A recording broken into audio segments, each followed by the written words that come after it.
దయచేసి హనుమాన్ స్వాములందరూ కూడా మరి వేదిక వద్దకు రావాల్సి వచ్చినాం. అలాగే రావాల్సి వచ్చినాం. ఇంతకుముందు అయితే అక్కడ ఎట్లాగైతే 3 పక్క పెట్టినామో మరి ఇప్పుడు కూడా వెహికల్స్ అందరినీ ముందుకు తీసుకు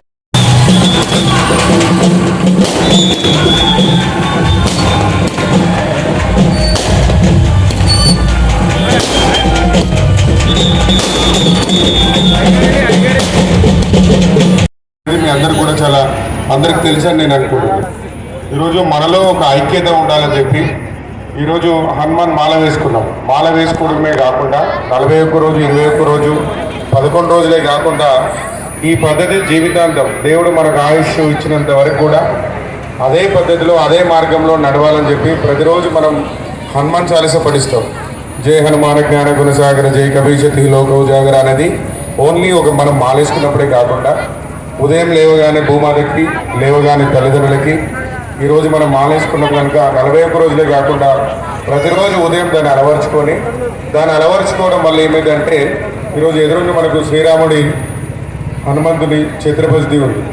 ఈరోజు అవి రోజు పఠించడం వల్ల రాముడు అంటే ఏంటి, ఈరోజు రామరాజ్యం ఆ రాజ్యంలో ప్రజలందరూ కూడా మంచిగా కలిసిమెలిసి ఉంటారు. దేశాలు విభేదాలు ఏముండకుండా మనం ఇతరులకు సేవ చేయాలి.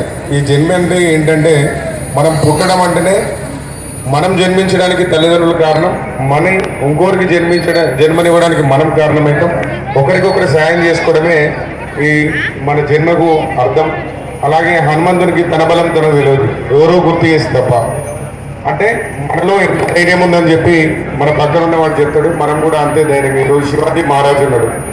ఈరోజు దేశం కోసం ధర్మం కోసం మనం చివరి రక్త బొట్టు వరకు కూడా పోరాటం చేసిన అట్లాంటి పోరాటం మన మధ్యలో ఉండాలి. అలాగే జై శ్రీరామ్తో పాటు భగవద్గీతతో పాటు మన పిల్లలందరికీ నాన్న ట్రాక్టర్ మెకానిక్ అయితే కొడుకు ట్రాక్టర్ మెకానిక్ కావద్దు.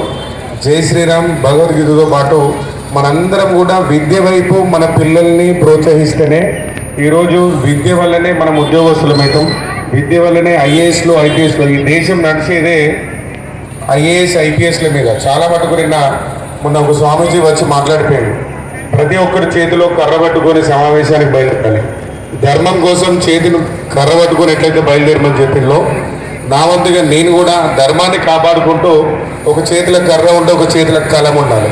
అప్పుడే ఈ దేశం ధర్మం 4 పాదాల మీద నడవడానికి ఆస్కారం ఉంటుంది తప్ప ఎంతసేపు మనము ఒకటే వే కాకుండా 2000 పోతే మనందరం కూడా సురక్షితంగా చాలా భద్రంగా ఉంటాం. ఈరోజు దేశం చాలా ప్రశాంతంగా ఉంది. దానికి కారణము ఆ భగవంతుని ఆశీస్సులు, మన ప్రవర్తన అనే విషయాన్ని అందరికీ తెలియజేస్తూ కార్యక్రమానికి నన్ను ఆహ్వానించినందుకు, ఈ సమయాన్ని మీరు విన్నందుకు మరోసారి అందరికీ కృతజ్ఞతలు. జై శ్రీరామ్. జై శ్రీరామ్. జై శ్రీరామ్. మాలైపోయినాక కూడా ప్రతిరోజు